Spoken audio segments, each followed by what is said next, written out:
The beginning of the mystery. In the summer of 1981, the city of Paris sparkled under the sunlight, but in a small corner of it, a dark secret lay hidden. Issei Sagawa, a Japanese student studying at the Sorbonne University, had become the focus of mysterious tales. He was obsessed with Renée Hartevelt, a beautiful and intelligent Dutch student. Their relationship bloomed under the vibrant summer sun, but the dark shadows lurking within Issei had plotted a tragic ending. Issei, who always hid his dark thoughts, devised an evil plan. He believed that by killing Renée and consuming her flesh, he would be able to possess her forever.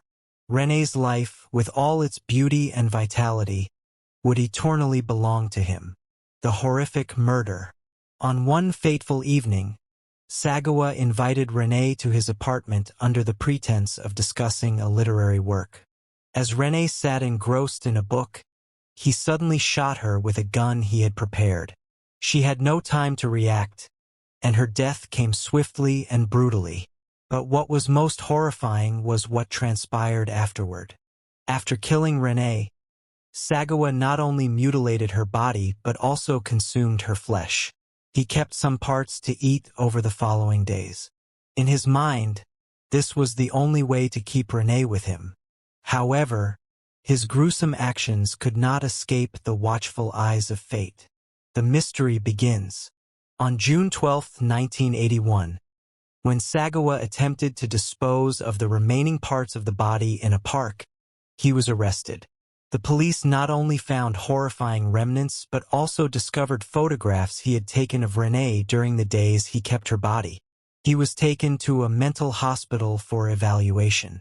In the hospital, Sagawa insisted that he felt no remorse for his actions and that he always sensed a spiritual connection with Renée. He claimed her soul was always present beside him, guiding him through his dark days. As he reflected on the moments of his past life, he felt Renée's presence, as if she were watching his every step. The return of the ghost. After being released, Sagawa became a notorious figure in the media, but inside, he remained haunted by Renée. He frequently spoke of her in interviews, claiming that she had given him life and that her ghost was still with him. However, in the quiet of the night, Sagawa began to hear whispers. He couldn't find peace in sleep. His dreams became chaotic, and the image of Renée appeared vividly. He saw her not as the vibrant woman she once was but as a pale ghost, her eyes filled with sorrow and anger. Renée's spirit seemed to be searching for something, and Sagawa realized he needed to do something to free her.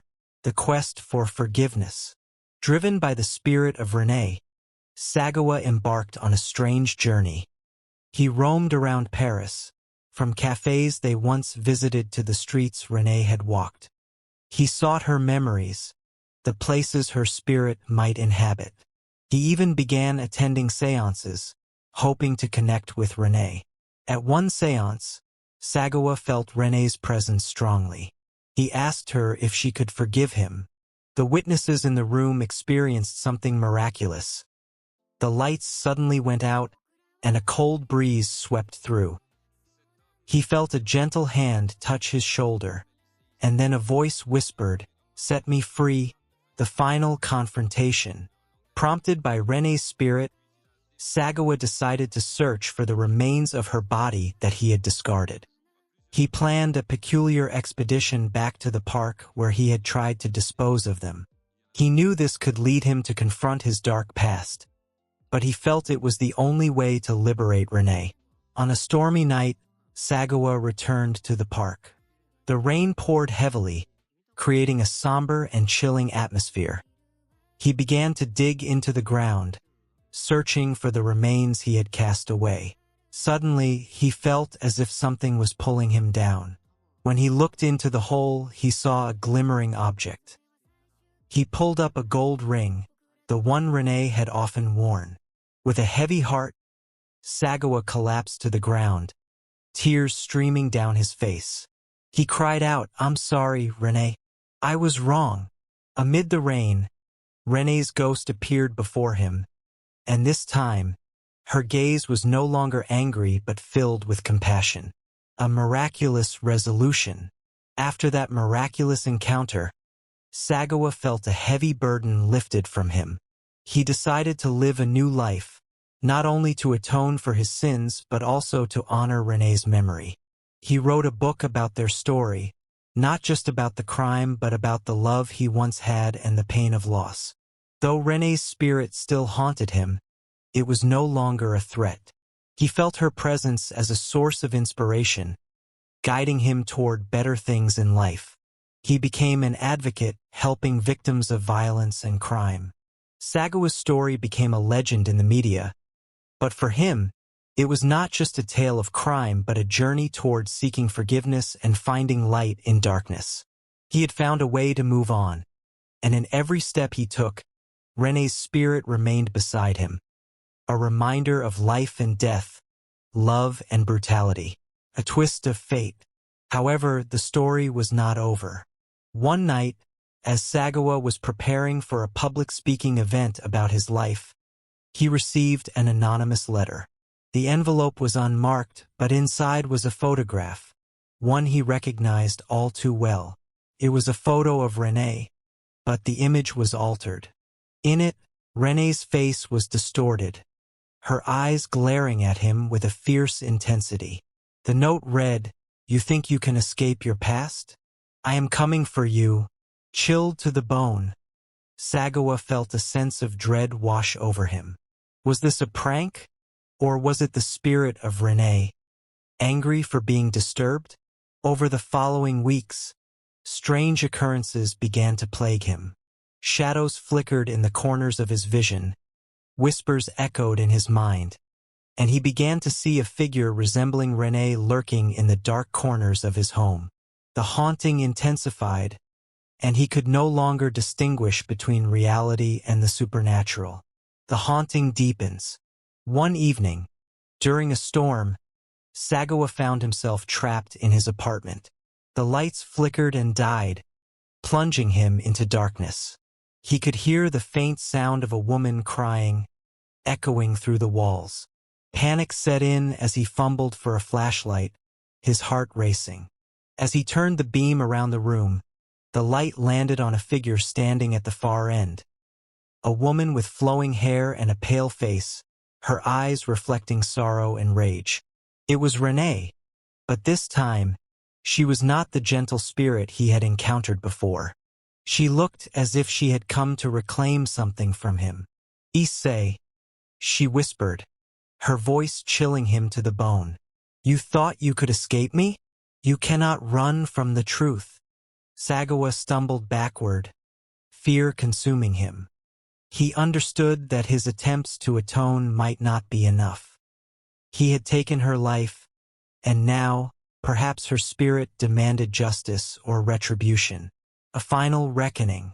Desperate for answers, Sagawa decided to confront the ghostly figure. He gathered his courage and spoke. "Rene, I'm sorry for what I did. I thought I could set you free." The apparition moved closer, her eyes piercing through him. "You must face the consequences of your actions. You cannot erase the past.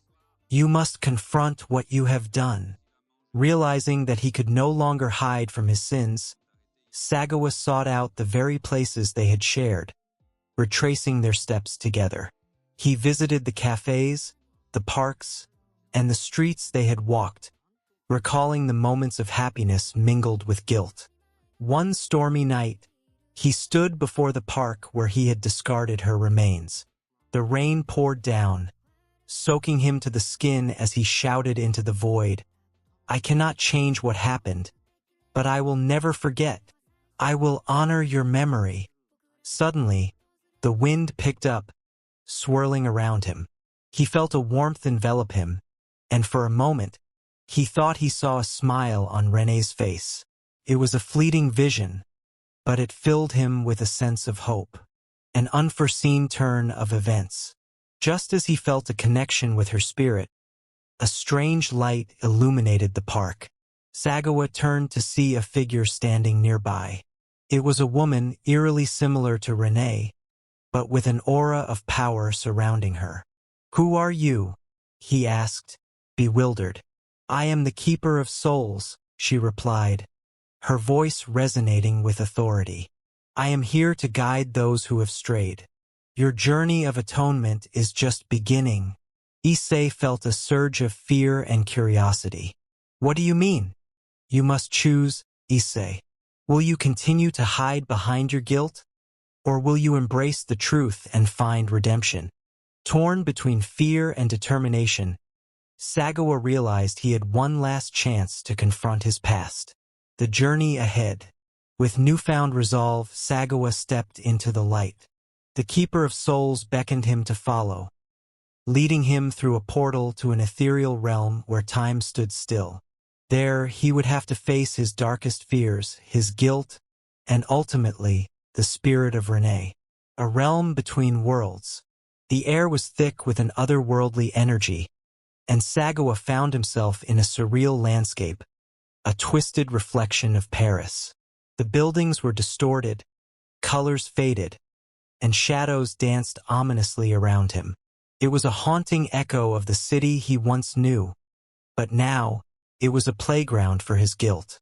"Welcome to the realm of atonement," the Keeper of Souls said, her voice reverberating in the silence. "Here, you will confront the weight of your actions." Before he could respond, dark figures emerged from the shadows, manifestations of his past. They whispered his name, taunting him with memories of his heinous act, of Renee's laughter turned to silence.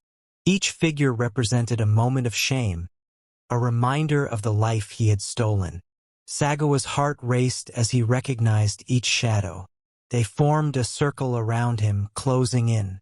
"You can't escape us, Issei," they hissed. "You will always carry our burden." Confronting the shadows. Desperate, Sagawa realized he had to face these shadows to move forward. "You are right," he shouted, his voice trembling but determined. "I cannot escape my past, but I can acknowledge it. I must accept what I've done." The shadows paused, as if taken aback by his declaration. The Keeper of Souls smiled, sensing a flicker of hope. "Face them, Issei. Embrace your guilt. Only then can you find the path to redemption." As he stepped closer to the first shadow, a chill ran down his spine. It transformed into a reflection of Renee, her eyes filled with sorrow. "Why, Issei?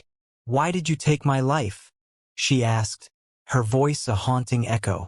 "I was lost," he admitted, tears streaming down his face. "I was driven by my darkness, my obsession. I never wanted to hurt you." Renee's shadow shifted, her expression softening. "But you did, and you must live with that. I forgive you, but you must forgive yourself." The weight of forgiveness. With each shadow he confronted, he began to understand the depth of his actions. He faced the fear, the anger, and the sorrow he had buried for years.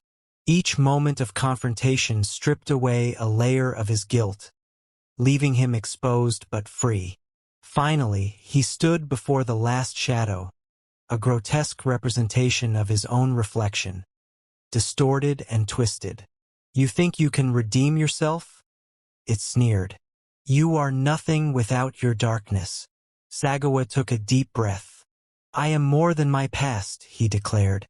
"I have learned to embrace the light within me. I choose to honor Renee by helping others, by turning my pain into purpose." As he spoke those words, the shadows began to dissolve, their hold on him weakening. The distorted landscape around him started to fade, replaced by a bright light that enveloped him. A new dawn. When the light subsided, Sagawa found himself back in the park where it all began. But this time, it felt different. The air was fresh, and a sense of peace washed over him. He looked around, and to his surprise, Renee stood before him, radiant and whole.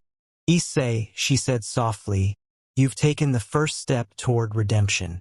Remember, forgiveness is not just for others. It's for yourself. He felt a warmth in his heart, knowing he had truly confronted his past. Thank you, Renee.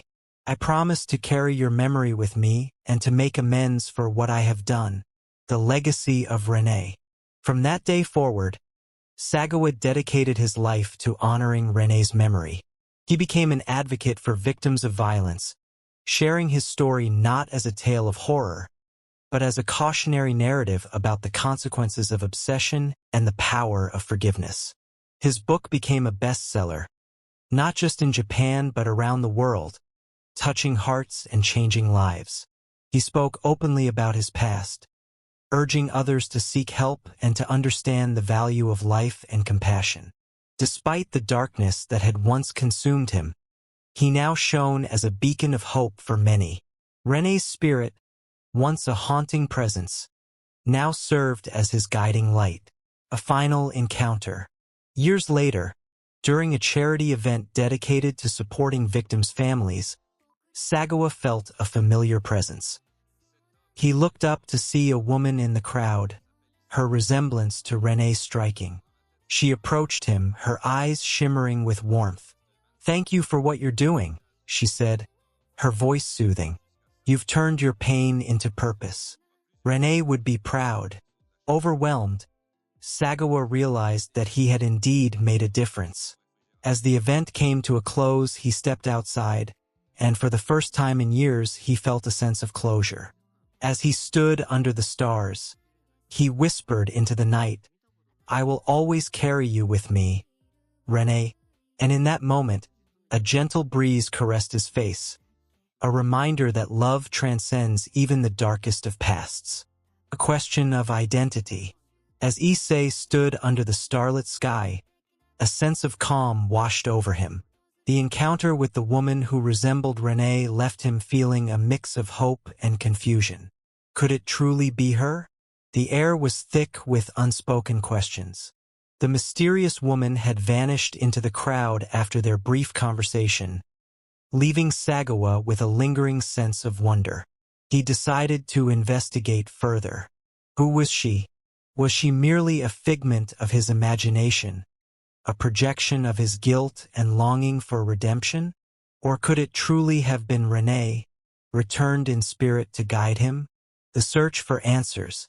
Determined to find the truth, Issei returned to the park where their tragic story had begun.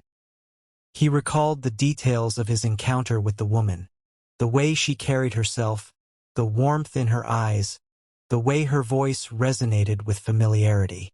He was certain she had been real, but was it simply his mind playing tricks on him, conjuring up the image of Renee from the depths of his memory? Sagawa began to ask people in the area if they had seen her. He spoke with locals, frequent visitors to the park, and even old friends. However, no one seemed to recognize her. It was as if she had appeared solely for him, a momentary visit from beyond, a connection to the past. Days turned into weeks, but Issei couldn't shake the feeling that this woman was somehow connected to Renee. He sought solace in the places they had once shared, reminiscing about their time together. He began to wonder if Renee's spirit had found a way to reach him through someone who bore her likeness. Then one evening, while visiting a quaint cafe where they used to spend hours discussing literature, he met an elderly woman. She was a local artist who had observed Issei sketching at the cafe. "You have a sadness about you, young man," she said, her voice gentle but probing. "Are you searching for something or someone?" Sagawa hesitated but decided to share his story. He spoke of Renee, the tragic love, and the haunting legacy of his past. The artist listened intently, her eyes glimmering with understanding. "Sometimes those we lose don't leave us entirely. They linger in our hearts, and their essence can manifest in unexpected ways," she remarked. The artist's revelation. Intrigued, Issei asked her if she believed it was possible for someone to embody the spirit of another. The artist nodded knowingly. "Art and love are powerful forces. They can connect us beyond the physical realm. I once had a friend who lost someone dear. Years later, She met someone who looked just like her lost love. It was as if fate had played a hand to comfort her. Her words resonated deeply with Sagawa, igniting a flicker of hope. What if the woman he encountered was indeed a connection to Renee? What if she embodied the love and light he had lost? I need to find her, he resolved. If she is out there, I must know if she carries a part of Renee within her. The quest intensifies. Fueled by this newfound purpose, Issei began to search for the woman again. He returned to the park daily, frequented the cafe, and posted inquiries online, hoping someone would recognize her. He even contacted local media outlets, sharing his story and asking for help in finding the mysterious figure. Finally, after several weeks of searching, he received a tip. A local journalist had seen his posts and claimed to know someone who matched the woman's description. A revelation. Issei arranged to meet the journalist at a local gallery showcasing artwork inspired by the city. As he entered, his heart raced. The gallery was filled with vibrant colors and powerful pieces, but he was focused on one thing, the woman. After a few minutes, the journalist approached him and gestured toward a corner of the gallery. "There she is," he whispered. Issei's breath caught in his throat. The woman stood there, her presence captivating. As he approached, he could feel his heart pounding. "Excuse me," he said, his voice trembling. "I need to speak with you." She turned, and the moment their eyes met, a rush of familiarity washed over him. "You're the one I met in the park, aren't you?" he asked, trying to steady himself. "Yes," she replied, her expression calm yet curious. "You seem to recognize me. I felt a strange connection when we spoke." "I've been looking for you," Issei confessed. "I believe you might be connected to someone very important to me." Renee Hartevelt. The woman's eyes widened, and she stepped closer. "Renee? I've heard that name before. My grandmother spoke of a tragedy involving her many years ago. I've always felt drawn to the story, unraveling the mystery." As they talked, Issei learned that the woman, named Elena, had always felt an inexplicable connection to Renee. She shared that her grandmother had often told her about a beautiful Dutch student whose life was cut short in Paris. Inspired by Renee's story, Elena had pursued art, often painting pieces that reflected the emotions tied to loss and love. "Sometimes, I wonder if I carry a piece of her spirit," Elena admitted, her voice softening. "It's almost as if she guides my brush." Issei felt a surge of emotions. Could it be true? Was Elena a living reminder of Renee, embodying the love and beauty he had lost? He explained how he believed Renee's spirit had reached out to him through her likeness. Elena listened intently, her eyes reflecting empathy and understanding. "Perhaps we are meant to honor her memory together," she suggested. "Maybe we can use our talents to share her story and ensure she is never forgotten." A new beginning. With a shared vision, Issei and Elena began to collaborate. They organized art exhibitions to showcase Elena's work alongside Issei's writings, telling the story of love, loss, and redemption.